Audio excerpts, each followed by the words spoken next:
Bienvenue dans le podcast de Familio, un espace de discussion sur la réalité et les défis des professionnels en santé mentale et services sociaux.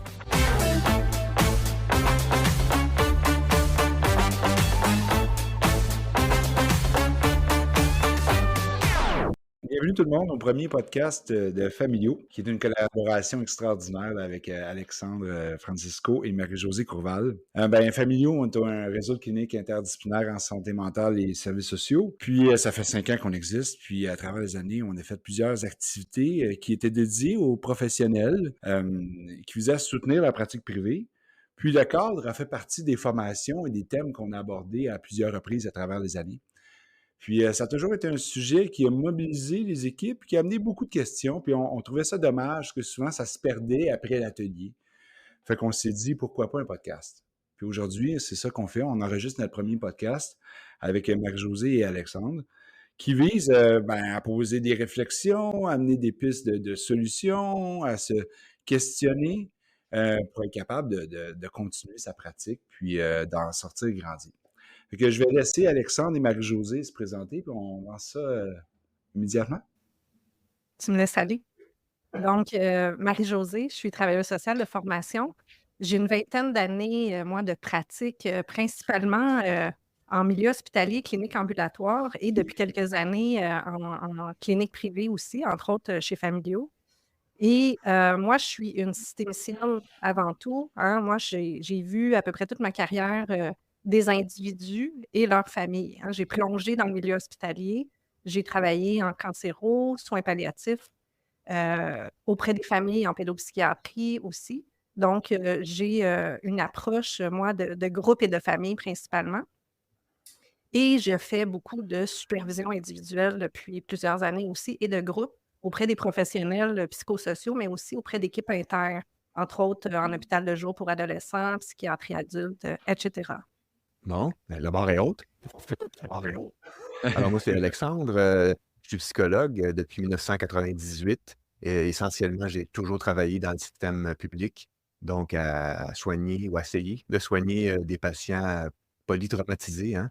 Donc des psychopathologies sévères, donc des personnes qui souffrent de troubles de personnalité, des patients schizophrènes, de psychose, des troubles narcissiques identitaires. La chance que j'ai eue, c'est que mes patients m'ont formé, puisque j'ai eu la chance d'essayer de les aider. Donc, j'ai beaucoup appris avec eux. Puis, avec le temps, j'ai commencé à donner des formations, à monter des formations, faire de la supervision un peu comme toi, en individuel, et des supervisions de groupe dans différents organismes ou institutions là, comme des hôpitaux ou des CLSC. Là. Et voilà, je suis très, très heureux de commencer ce podcast aujourd'hui avec vous. Super, parlez-nous un peu, dans le fond, ce qui vous anime, puis pourquoi c'est important pour vous le cadre, puis comment ça se réalise dans le cadre de votre pratique. Oui, puis peut-être, on pourra aussi comment on s'est rencontrés brièvement. Pourquoi que Marie-Josée et moi, on se retrouve aujourd'hui? Dans le fond, c'est dans le cadre de formation, hein? Bien, en fait, quand on revient quelques années en arrière, oui, Alexandre était venu présenter dans un colloque en cancérologie. Et moi, j'avais été fascinée de ton approche qui était très différente de la mienne. Puis en même temps, je t'ai trouvé un vulgarisateur incroyable. Et je t'ai invité par la suite dans mes communautés de pratique dans le réseau en cancéro. C'est à partir de là, puis à partir de ce moment-là, on a fait différents projets où on s'est rendu compte à travers notre collaboration qu'on est 2 obsédés de la posture clinique du cadre, n'est-ce pas? Et autant qu'on a on est très complémentaires dans nos approches, donc on est différents à plein, plein, plein de niveaux, autant que nos messages clés, nos enseignements principaux sont à peu près les mêmes, mais dans des mots, peut-être, différents. Et on est différents, mais très pareils. Puis entre autres, ce que je me suis rendu compte à travers nos expériences de supervision. Moi, du moins, j'ai à peu près 80 de mon travail qui se fait en supervision individuelle ou de groupe sur la posture, sur le cadre. Qu'est-ce qu'on fait? Les transgressions au cadre, c'est en fait une majeure partie de mon travail en supervision. Puis je pense qu'il y avait quelque chose de ça. Moi, je te suis 100 000 à l'heure là-dessus. J'ai l'impression que, entre guillemets, là, je passe mon temps en supervision entre guillemets, là, à corriger la posture, aller voir là où mon clinicien ou ma clinicienne soit en souffrance. Oui. Puis c'est en corrigeant ou en aidant le ou la supervisée à ajuster sa posture que comme les résultats, on pourrait dire, viennent par la suite avec leurs patients, sans que je leur dise nécessairement quoi dire ou quoi faire ou faire telle intervention, même si ça peut être le cas aussi.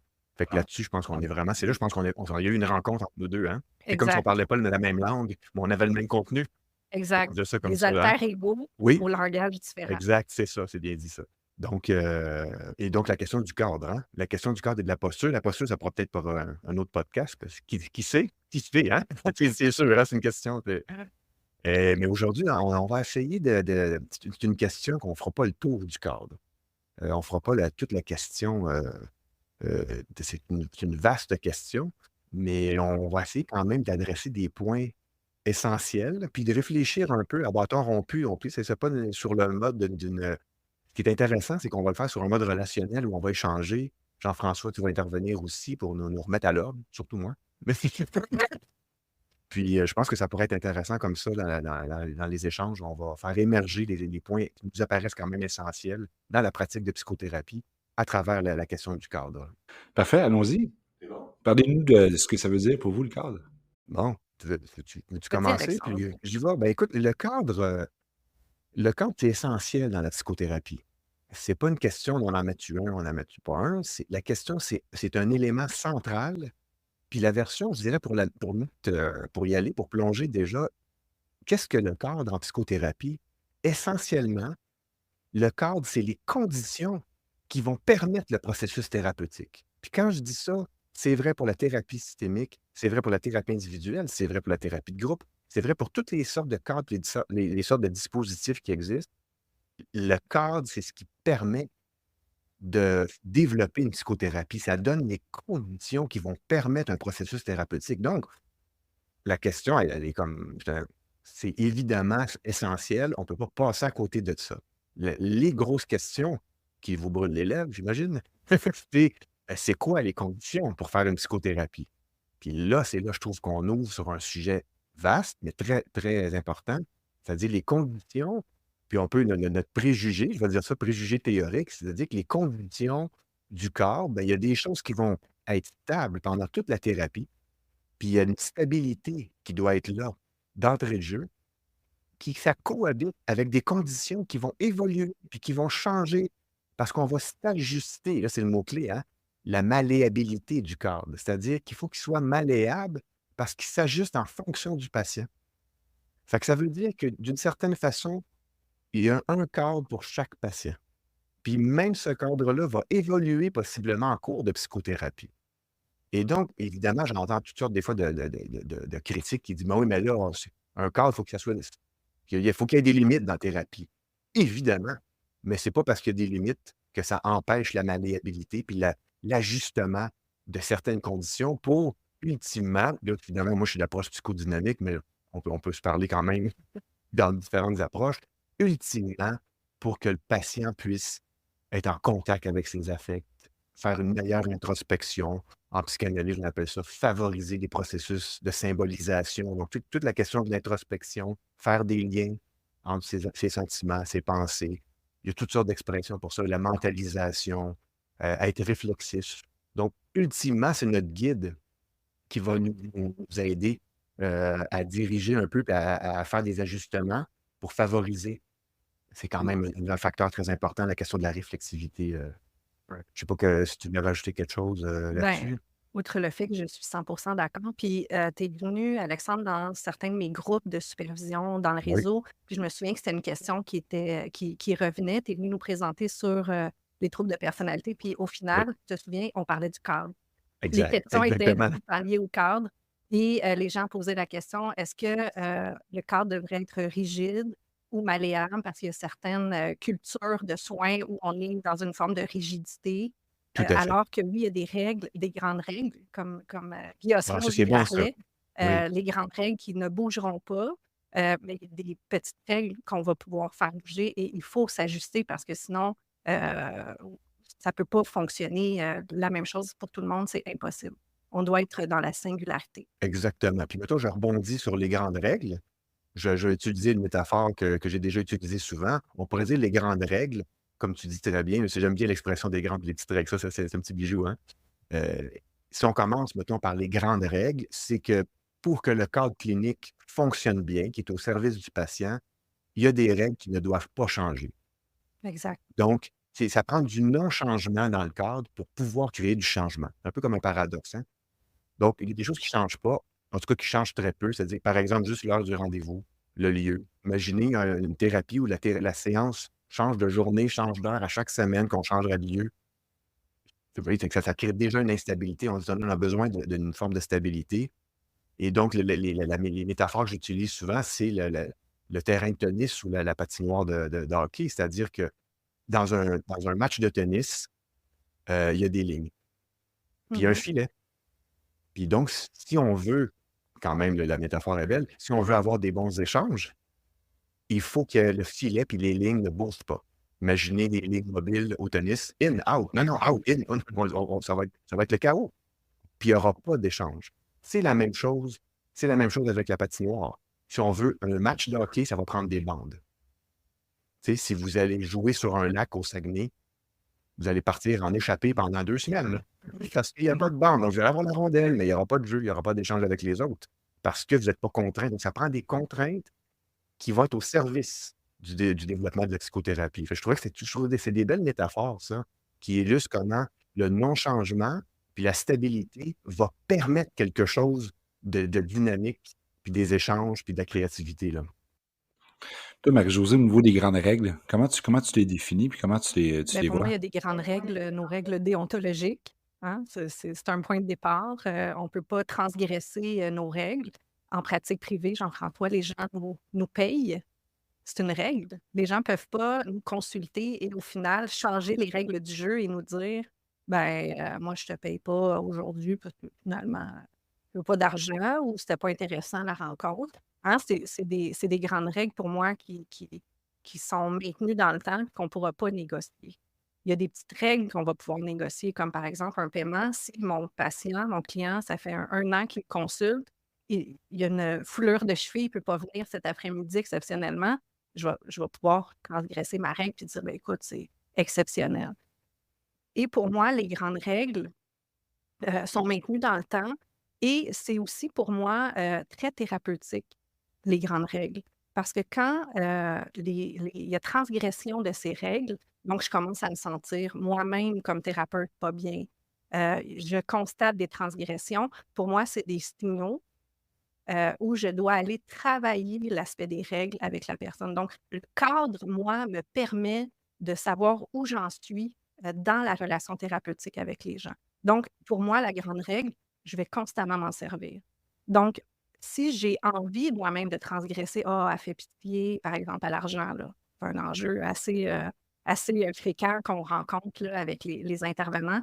Elle fait pitié, elle a pas d'argent. Puis moi-même, je suis en train de vouloir transgresser mes propres règles, de ne pas faire payer. Et là, c'est un signal pour moi qu'il y a quelque chose dans la relation thérapeutique qui est en train de, je ne veux pas dire de déraper, mais où, pour moi, c'est un signal d'alarme.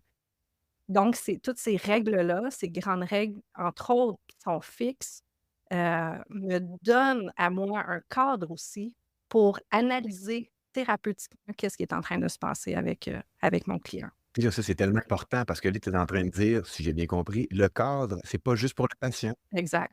Tout aussi utile et nécessaire pour le thérapeute. Puis là, ça amène comme un autre sujet, je trouve, qui était comme dans le sous-texte de ce que tu dis. C'est dans des transgressions, dans des bris de cadre, il y a le danger qu'on soit dans une philosophie où, ben là, il faut mettre la limite. En guillemets, des fois, je ne sais pas si tu as déjà vu ça, mais moi, je l'ai vu, c'est comme quelque chose de punitif. Ah, donc, il va y avoir une punition, vous avez transgressé. Puis l'idée de mettre une limite, puis de dire, écoutez, on ne peut pas continuer si vous ne me payez pas, ça va de soi. Mais je pense que c'est passé à côté de l'essentiel. Parce que la limite est peut-être nécessaire, mais elle est insuffisante dans la mesure où, si le cadre est transgressé, s'il y a un enjeu de cadre, mettons, on pourrait dire, quelle belle opportunité de faire de la psychothérapie à propos de cette transgression-là. Pourquoi ça arrive à ce moment-là? Pourquoi c'est l'argent? Pourquoi c'est pas autre chose? Donc, les enjeux qui vont être inévitablement se produire, c'est pas juste de recadrer les affaires. C'est surtout, oui, cadrer ou mettre une limite, mais surtout se profiter du potentiel de symbolisation ou d'introspection sur hey, ça fait une couple de fois que j'arrive en retard, hein.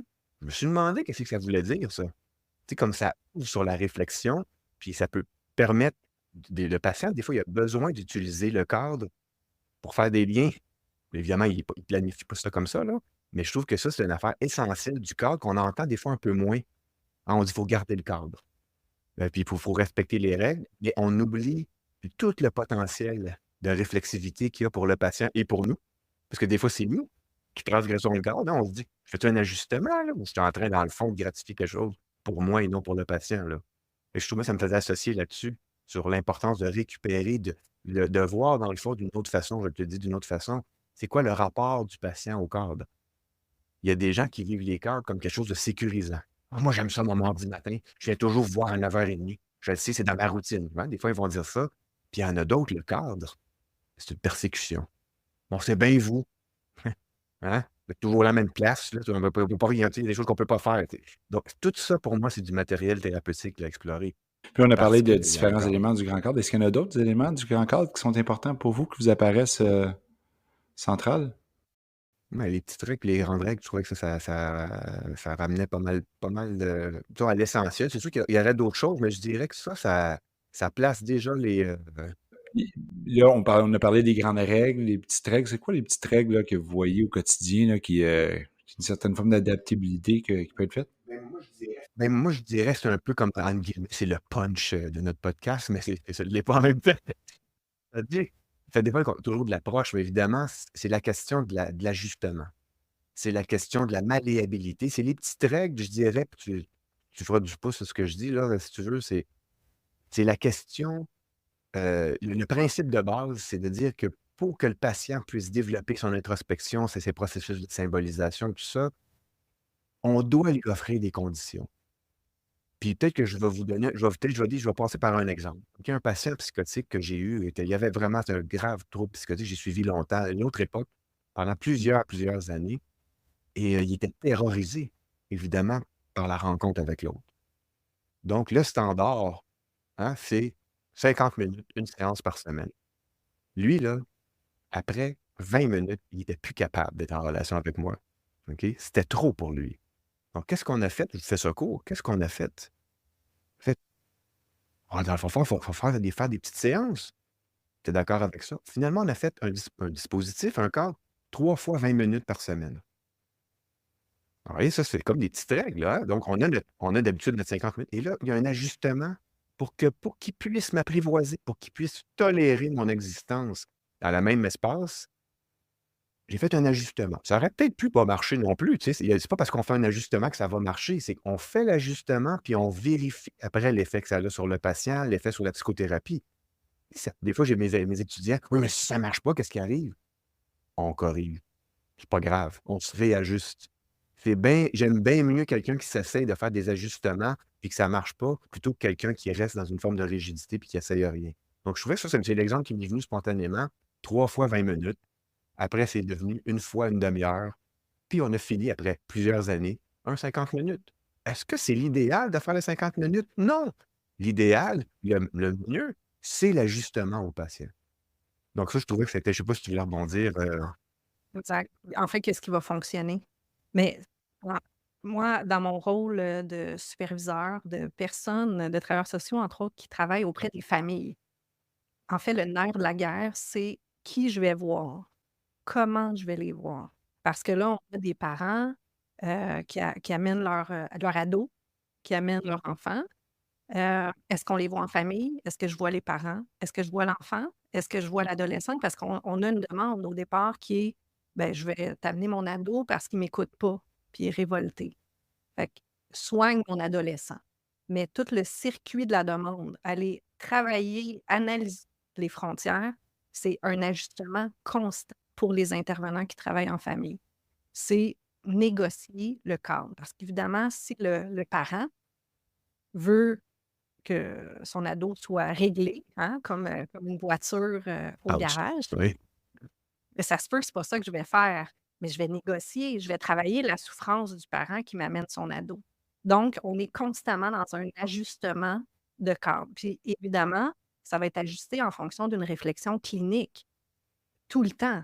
Et aussi, c'est une négociation, par exemple, avec l'adolescent qui dit: «Ben moi, hein, j'ai 14 ans, je veux pas que tu parles à mes parents», mais en même temps, on a des parents très, très, très angoissés de l'autre bord de la porte qui payent aussi pour l'ado.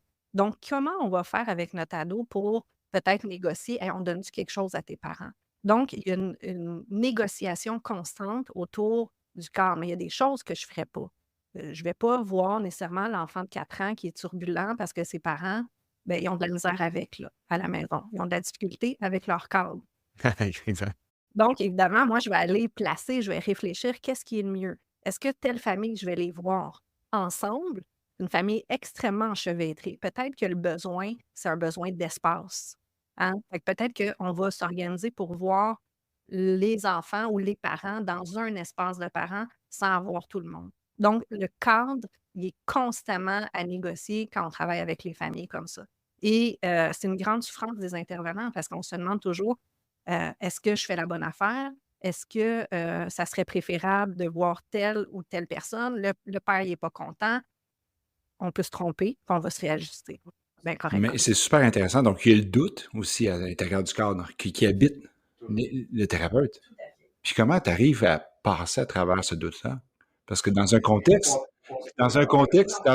ça peut fonctionner, dans l'autre, non. Tu vas accepter de mettre une Ouais, règle, l'autre fois, tu vas l'enlever ouais. à un client différent. Comment tu fais pour vivre à travers ça?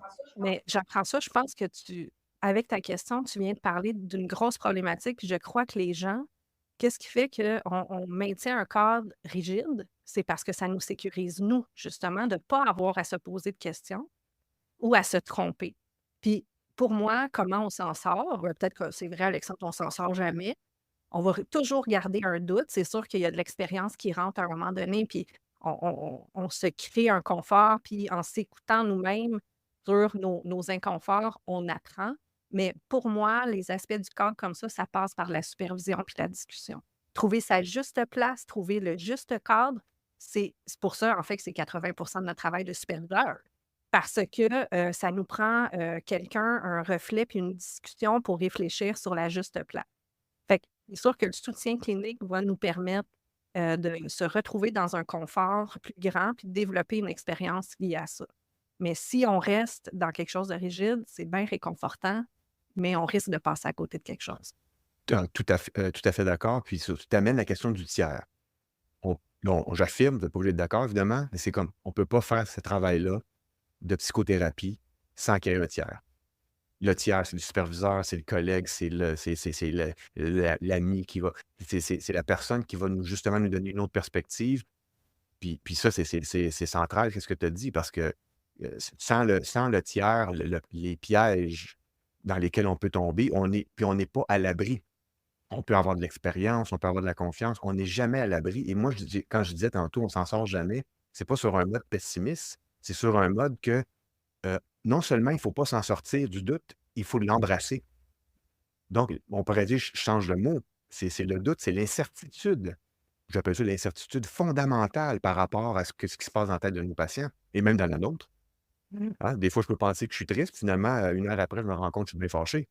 Fait qu'imaginons qu'est-ce que c'est quand on essaie de deviner, imaginer c'est quoi les états intérieurs du patient. De tolérer l'incertitude Mmh. va faire en sorte qu'on va garder notre sensibilité, puis on va éviter de tomber dans une espèce de rigidité ou dans une certitude en disant: «Moi, je le connais, mon patient». La pire affaire on peut entendre, c'est ça. Donc, pense que je le connais, je vais essayer ça, je ne le sais pas. Et donc, le doute pour moi, puis la tolérance au doute et à l'incertitude, ça fera un podcast sur la posture, hein, mais c'est un élément dans la posture qui est central. Donc oui, il y a le malaise, mais c'est un malaise qui est au service de la réflexivité puis de la relation, hein. Puis on a juste à penser à nous, je pense à mes patients qui souffrent de troubles de personnalité, hein.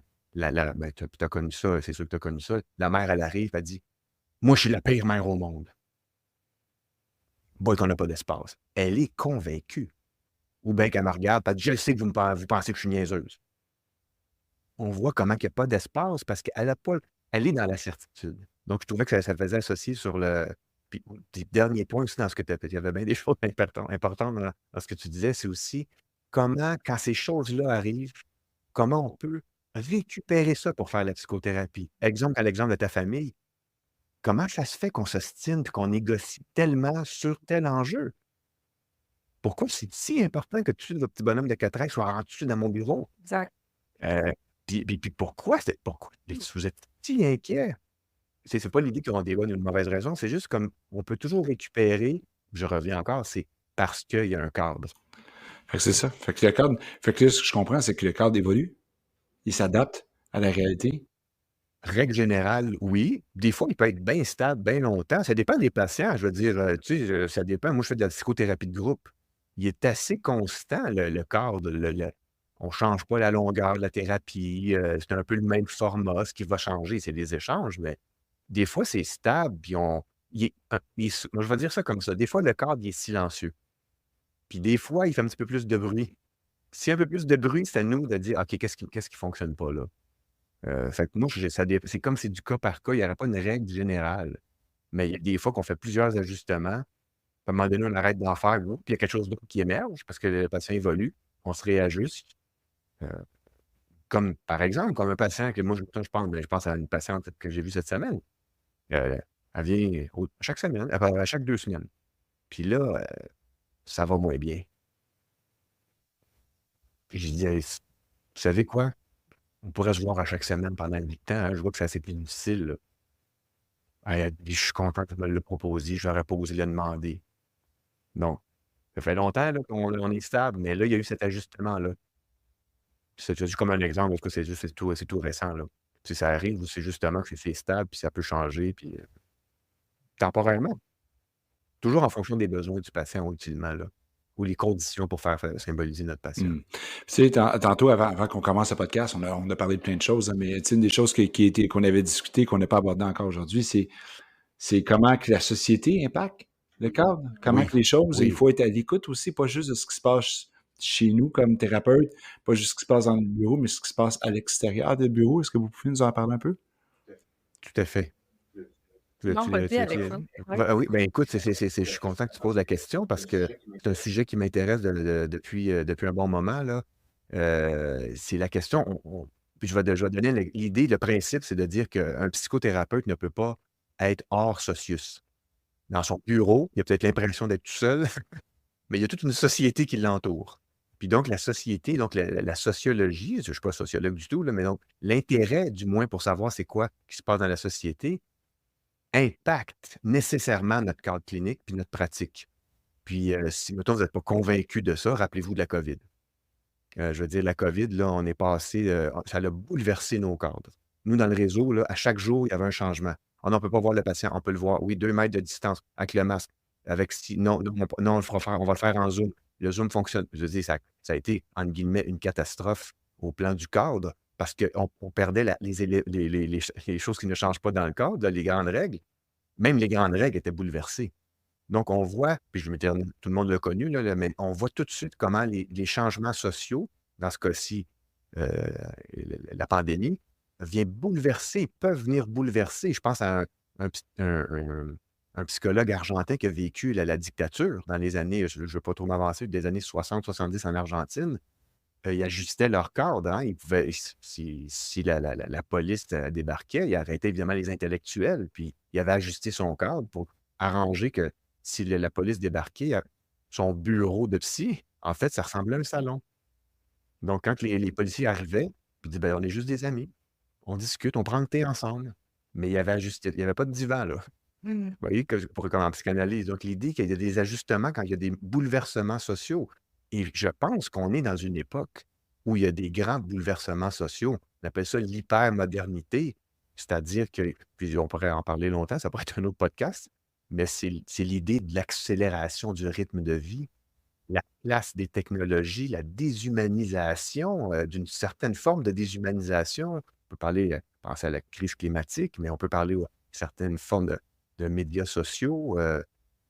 Il y a l'administratisation, n'est-ce pas, de nos pratiques. Hein? On parle des fois de ça a un impact. Moi, je dis les statistiques que je dois faire à tous les jours, à la minute près dans le réseau. Ça ne peut pas ne pas impacter ma pratique. Pendant ce temps-là, je ne suis pas en train de faire des podcasts, je ne suis pas en train de réfléchir avec un collègue. Là. Je suis en train Donc, c'est juste quelques exemples plus ou moins dramatiques. Je trouve et l'impact de ça, c'est que ça crée, écoutez, c'est des hypothèses, là, mais ça crée des nouvelles formes de souffrance chez nos jeunes, chez les adultes, et donc des nouvelles formes de souffrance auxquelles nous, les intervenants psychosociaux, on est à l'avant, pas à l'avant-garde, mais on les voit arriver, là. Moi, j'ai des choses que je voyais pas il y a 25 ans dans mon bureau, puis que là, maintenant, c'est rendu quasiment une norme. Ben, ça veut dire que ça crée d'autres formes de souffrance, et donc ça veut dire que ça nous amène déjà à ajuster notre cadre. Ça fait on doit créer, être créatif pour trouver des dispositifs de soins qui vont tenir compte de ces nouvelles formes de souffrance, on pourrait dire, qui essentiellement touchent l'estime puis l'identité, des gens de notre époque, là. Puis on a juste besoin de regarder la jeunesse, toutes sortes Mhm. tu bien placé, toi, bien mieux placé que moi encore parce qu'avec les enfants, la famille, Oui, là. des paradigmes changent. D'ailleurs, le cadre familial change beaucoup. L'aspect des réseaux sociaux, le temps d'écran, etc. C'est vraiment très, très, très omniprésent. Puis ça me fait penser ce que tu dis, Alexandre, toute la pression aussi dans le réseau de la santé, parce qu'on est avec Familiaux en privé, mais on est aussi dans le réseau de la santé, de la pressurisation qui modifie le cadre, tu sais, le manque de personnel, le temps. C'est comme si on avait pas de temps pour rien, et il y a même des cadres rigides qui s'installent tranquillement. Puis c'est un peu de ça d'ailleurs dans les groupes, les intervenants nous faisaient part quand tu es venu. Puis tu sais, le nombre de rencontres très rigides, la pressurisation de sortir les gens des hôpitaux. Donc le temps d'intervention, les objectifs d'intervention, les commandes des gestionnaires, c'est une pression énorme et comment trouver sa marge de manœuvre et son propre cadre de travail quand on a un intervenant. Il faut être capable de se définir en entité, là. Il faut être capable de réfléchir à ça. Sinon, on se fait complètement happer dans une pression et une incohérence dans l'intervention aussi. Je suis tout à fait d'accord. Là, ça veut dire que non seulement ça a un impact sur le cadre avec le client, mais ça a un impact aussi sur le propre thérapeute, Tout qui à lui fait. aussi, vu de la frustration, de la souffrance, à devoir s'adapter, puis à devoir évoluer et vivre même lui-même, peut-être comme individu, non pas juste comme thérapeute, là. Oui, et peut-être parfois transgresser les règles Ah oui? Ben oui, pour une certaine cohérence ben oui, on va dire, au nom du patient. Comme, avez-vous des exemples? au nom de la compétence clinique et de la rigueur. Exactement. Tout à fait. Oui, ça, c'est central. Puis parce qu'on voit l'enjeu, hein, c'est que, je vais dire ça comme ça, c'est des métacadres. Tu sais, il y a des métacadres sociaux, c'est ce qui organise, disons, comme par exemple, à une autre époque, la religion catholique a organisé beaucoup, disons, la société. Mais on voit comment, disons, par exemple, on prend l'exemple du système de santé, on a notre métacadre qui est le gouvernement, qui, lui, produit un autre cadre qui est, mettons, le système de santé.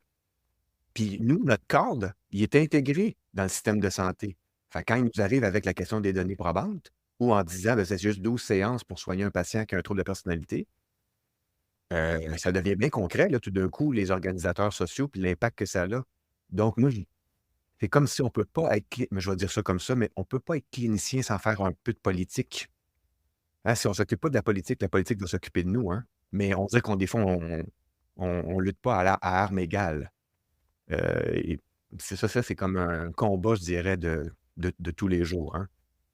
Puis là, c'est là qu'on voit les effets concrets dans notre bureau, comment qu'on va se sentir, nous, comme intervenants, avec ce bagage-là, avec ces changements-là, puis les pressions qu'on peut recevoir, là. Mais tu sais, Marie-Josée, tantôt, tu disais qu'il faut même, comme intervenant, des fois, transgresser le cadre. Tu as des exemples où que tu as dû transgresser le cadre?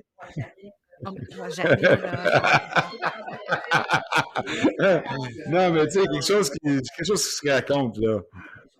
Ben, j'ai déjà entendu des gens parler, par exemple, entre autres, le nombre de rencontres, de poursuivre.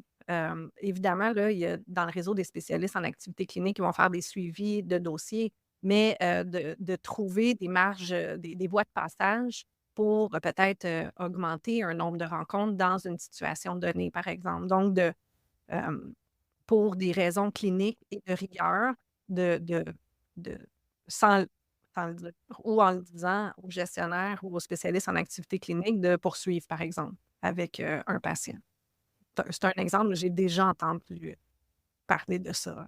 C'est bon. Fait- Puis, non, Non, non, vas-y, Alexandre, vas-y. parce que ça me faisait enchaîner sur c'est important quand tu dis, ouais, certains, disons, on ne parle pas ni toi ni moi, là, mais disons, l'idée qu'on va dire, on va le faire pour le patient, mais c'est parce que aussi, ce que ça fait, c'est pourquoi qu'on fait un ajustement de cadre. Mettons dans l'exemple fictif que tu as donné, c'est celui que le cadre, on parle beaucoup depuis tantôt que c'est nous qui le construisons, mais c'est construit avec le patient. Je réinsiste là-dessus. Pourquoi? Parce que d'une certaine façon ou d'une façon certaine, tu as écouté ton patient.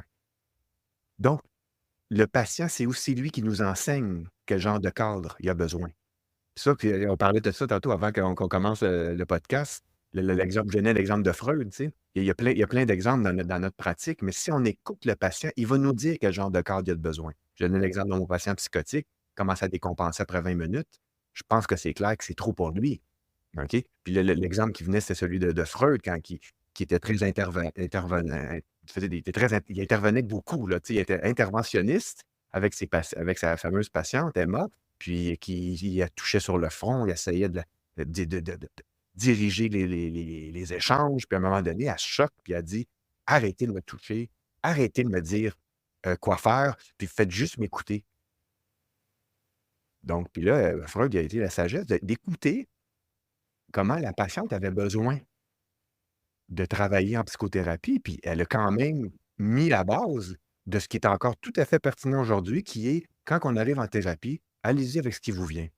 Oh oui, on a un objectif thérapeutique, on a fait une évaluation, puis tout ça, mais essentiellement, le processus, c'est venir me parler de ce qui se passe en vous. Et c'est Freud qui a quand même été capable, mais grâce à Emma, sa patiente, elle lui a dit: «Voici le cadre dont j'ai besoin». Ça s'est généralisé en psychanalyse. Fait que, et là, c'est un exemple historique, mais tout à fait encore pertinent. Puis je pense que c'est un peu la même chose que tu as fait. Tu as écouté ton patient, puis tu as ajusté le cadre en fonction de ça. Ça, pour moi, l'écoute du patient, c'est-à-dire qu'on se dit toujours, hein, Freud, il disait: Je suis pas l'expert du patient, je suis l'expert d'une méthode». Je trouvais que l'exemple est bon, puis on va le faire parce que dans notre éthique relationnelle et thérapeutique, on va se dire: «C'est pas l'administratif qui va guider ma décision clinique, là». Ouais, c'est ça, c'est comme super intéressant. Qu'est-ce que vous pensez qu'on devrait retenir de tous ces échanges-là en lien avec le cadre? C'est quoi les choses les plus importantes pour vous? L'essentiel, mettons, là? Oui, l'essentiel. Ouais. Hein? Ben, moi, mon essentiel, puis j'y reviens parce que je l'ai mentionné plus en début de la rencontre ensemble, c'est être à l'écoute de soi par rapport au cadre nous permet des réflexions bien intéressantes et souvent des interventions plus rigoureuses et intéressantes aussi. Par exemple, pour moi, tu sais, si je reprends l'exemple d'Alexandre sur la patinoire ou le terrain de tennis, mais je vais prendre le terrain de tennis surtout parce que, tu sais, il y a un filet entre les deux, puis il y Ah, a c'est les bon point, lignes. oui. Mais tu sais, l'espace, là, il est égal des deux côtés. Et c'est ça, co-construire, c'est d'avoir chacun son espace, pour moi, avec le client, le patient ou la famille. Et à certains moments, je vais ressentir de la frustration, je vais ressentir des choses, des transgressions dans le cadre, je vais ressentir que je n'ai pas mon espace. Donc, c'est comme si les limites, hein, les grandes lignes là, du terrain, c'est comme si elles s'étaient tassées. Puis là, moi, mon espace devient tout petit. Ça veut dire que je ne prends pas bien ma place, puis il faut que je replace quelque chose dans le cadre. Puis ça, on le ressent.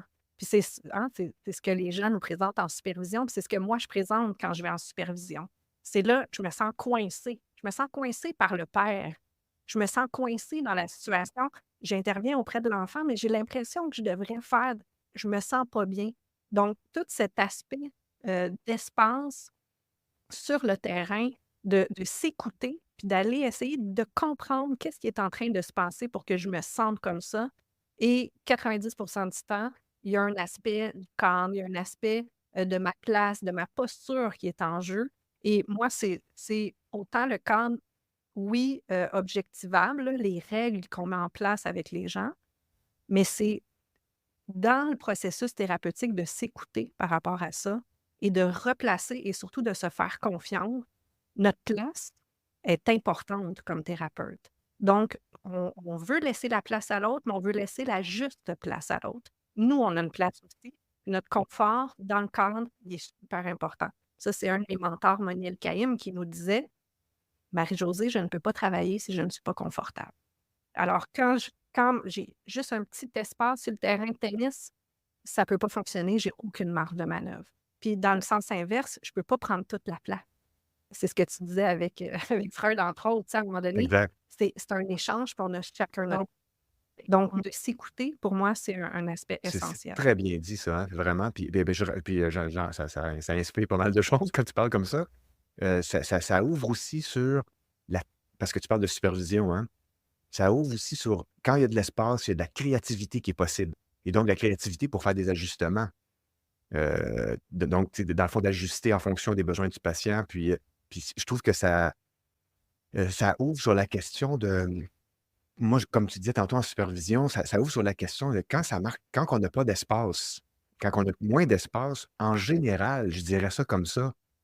Puis je ne sais pas si c'est dans ton expérience de supervision, mais pratiquement à chaque fois, quand mes supervisés, c'est vrai pour moi aussi, là, mais quand mes supervisés arrivent et qu'ils sont en souffrance, puis qu'eux n'ont pas d'espace avec leurs patients, généralement, c'est qu'il y a quelque chose dans l'histoire du patient qui vient coller dans l'histoire de mon supervisé. Puis c'est à ce moment-là qu'ils vont passer des moments difficiles en supervision parce qu'ils vont connecter sur, je pense à une ancienne stagiaire qui avait rencontré un homme un peu plus vieux, puis tout ça, puis qui était très dénigrant, puis tout ça, puis qui avait donc de la misère à être empathique, puis tout ça. Puis je fais ça court, évidemment, mais évidemment, elle fait le lien qui lui rappelle son père.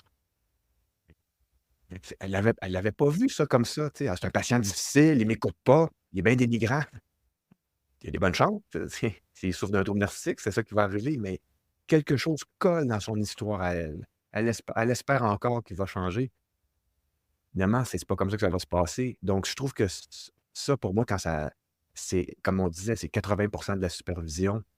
C'est aider aussi notre supervisé à s'écouter lui-même dans ce que ça vient comment ça vient résonner dans son histoire. C'est pas du travail facile, mais on est notre propre outil dans le cadre, on est notre propre outil.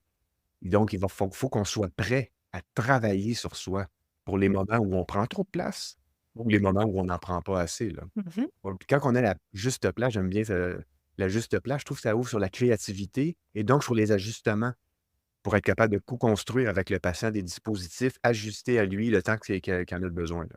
Wow! C'est super riche, hein? Merci. Merci pour ces partages. Puis, tu sais, je pense que c'est une discussion ouverte aussi qu'on lance avec tout le monde, là. Si jamais il y a Oui. des commentaires, des réactions, il y a des choses qu'on veut approfondir, tu sais, venez nous voir, parlez-nous-en, puis on va voir s'il y a un autre podcast à faire sur un autre sujet ou comment on est capable d'intégrer ça dans toutes les questions qu'on se pose, parce que l'objectif derrière ça, c'est d'être ensemble. Vous l'avez dit, le cadre, ça se vit pas juste avec le client aussi. Il faut avoir une tierce partie vers qui se référer. Ben, ce podcast-là, c'est un peu cette tierce partie-là là, qu'on offre à tout le monde. Revenez vers nous, puis on va voir comment l'intégrer, comment on est capable de répondre à toutes vos préoccupations et questions en lien avec votre cadre thérapeutique. Merci Marie-Josée. Merci Alexandre.